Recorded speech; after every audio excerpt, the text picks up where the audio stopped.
Welcome to some new r/malicious compliance stories, where people comply to the letter, but not the spirit of a request. I hope you had a great day. Thanks for all the likes and comments on the last video. If you would like to support this channel, please hit the like button and consider subscribing if you enjoy the content. And now, let's start with the first story. It's called Friday Off. I worked for a very large company a few years ago.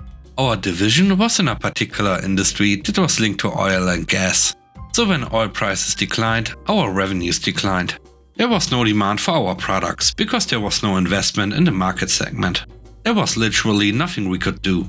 If no one was building oil refineries, no one was buying our tech, no matter how good or bad a job we did. About 7 to 8 years ago, the market was way down. We were very lean and our industry was very profitable, so we still made excellent margins, but sales were down, so our profits were down. I think we had a target of about 925 million in profit for our division, and we were on track to maybe make 850 million. Still widely profitable. However, the corporate office was mad about the missing 75 million. Go find a way to bridge the gap. One of the things they did to make up some of the lost profit was to cut everyone's paycheck by 10%, and then tell us to work 10% fewer hours. 36-hour work week instead of 40. This was bad, but they instituted it in late spring. We did summer hours every summer, where you'd work 9-hour days Monday to Thursday, and then half a day on Friday. So what it really meant was you worked 9 hours Monday to Thursday, and took your furlough Friday. So the pay cut stung a little, but you essentially got a 3-day weekend every week, which made it a little better. What they didn't consider though was human nature. We were in a highly specialized industry with a ton of very educated, talented, dedicated scientists and engineers, and I was a dream finance person. Most of these people lived in the office. No one worked a 40-hour work week. 50 hours was the norm, and plenty of people worked more. People didn't care because they were devoted to work that was interesting, and we were generally pretty fairly paid. However, cut their paychecks and everyone says, "Screw you, you only get my 36 hours now." I was in a meeting the first month after the policy took place, and the CEO and CFO were in disbelief that our billable hours had fallen by more than 30%, not 10% as expected. Yes, we got paid by the hour worked because we charged for engineering time, not just for products. So I had the distinct pleasure of explaining to the executives that yes, you only cut people's pay and hours by 10%. But guess what? Everyone quit working unpaid overtime and only worked 36 hours to the minute. And anytime something happened on a Friday, sorry, there's no one here to help. But it gets worse. All summer, most people were pretty content to enjoy the shortened schedule. But come September, summer hours end and everyone is back in the office 5 days a week and leaving after lunch on Friday. Plus, for the older people, the company had a generous pension plan that paid out something like 80% pay after you hit retirement age. So a lot of these people decided to retire for 80% was better than working for 90%. Tons of others left. The company lost literally centuries of highly specialized knowledge and experience walking out the door. And because it was specialized, it was very hard to replace. Originally, the program was supposed to save the company $17 million. They lost way more than that and lost productivity, lower billings, higher rework, and just lost opportunity. I don't know how it turned out. I left when everyone else did after the summer. But my friends that are still there tell me the company still hasn't recovered. The next story is called Email Autonomy. I'm working with a manager from another team for a while, and he's way more micromanaging than my actual manager. He asked me to send him a status update every day. On projects where turnaround time is 2 to 3 days.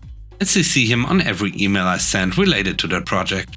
The CCing thing really irked me for some reason, but I didn't want to argue or make a scene. So I started what turned out to be a 2-week campaign. I CC'd him on every email I sent. Routine hardware swap? CC'd.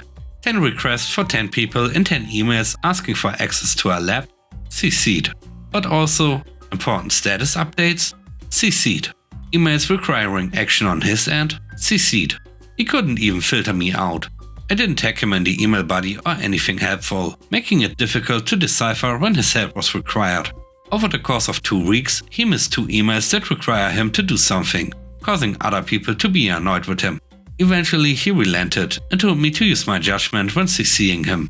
Honestly, I'm surprised he hasn't hit this issue before, since he manages like 7 other projects. But all's well that ends well. I fought the power and got my email autonomy back.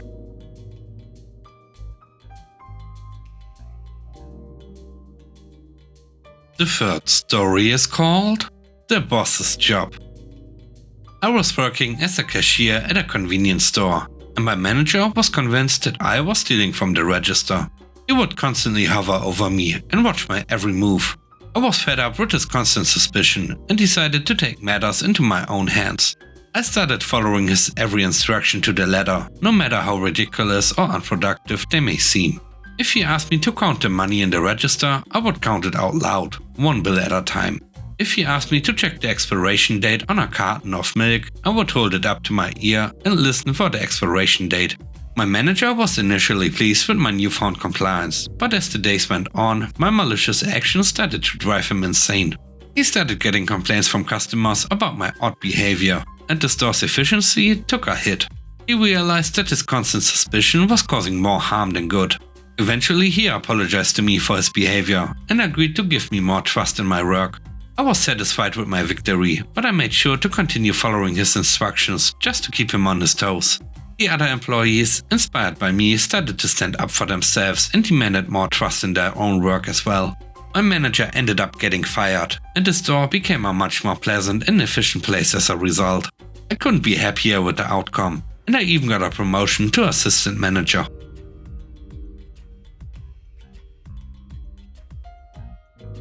The last story is called No Transportation.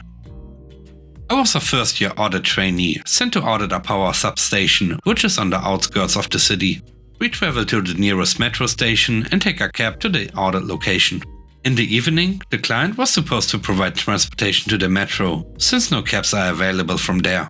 My seniors, who did the audit last year, informed me that the client provided them with transportation last time, and they would do the same this year too. Cut to: I go to the audit location on first day and they figured out that this was my first audit. In the evening, when it was time to leave, we asked them to arrange transportation. They said they can provide transportation and that they are not even contractually liable to do so. We asked about why they provided it last year and what happened now. They told us that it was out of the good of their heart they provided last year and they can't do it now. We had to walk to the nearest bus station, not even an official one. Kinda informal one, just that buses are known to stop there. I called my seniors on the way home and told them what happened. They said they might be picking on us since we are new. I go to the audit the next day and took a cab, the same as yesterday. During the audit, I found out that a few bills are reimbursed beyond the limit, say 10 or 20 bucks. Not a big deal, it is just pocket change. Generally, bills are reimbursed in full, even if they are a few bucks above the stipulated limit, kinda like rounding off. No one cares, these are generally looked over, but I thought, screw them. Around the afternoon I showed what I found and asked them for an explanation. Initially they laughed it off and said it was a small thing and not material enough. They said it was a common practice and they have been doing it for years. But I argued that doing it for a long time doesn't make it right, and it was written that they can reimburse beyond limits. When added together, they would make a considerable sum, and I would go through the last 7 years' records and add them to prove my point. They didn't say anything. In the evening, they just informed us that the transportation is ready. The fun bit was, even when we add all the previous years, I knew the observation wouldn't make it to the final report. It wasn't enough when compared with the turnover of the company. I knew that. They didn't knew that. When I told my seniors what happened on the second day on the way home, they laughed and told me, "Oh, you are an auditor, son, and it is how you earn respect in this profession." And with that, we end today's video. Let me know what you think about the stories. On a scale of 1 to 10, how would you rate the stories and today's video? I hope you enjoyed the video. If you like what I do and want to support me, please subscribe and hit the like button. I hope you have a great day. Stay safe. Bye bye.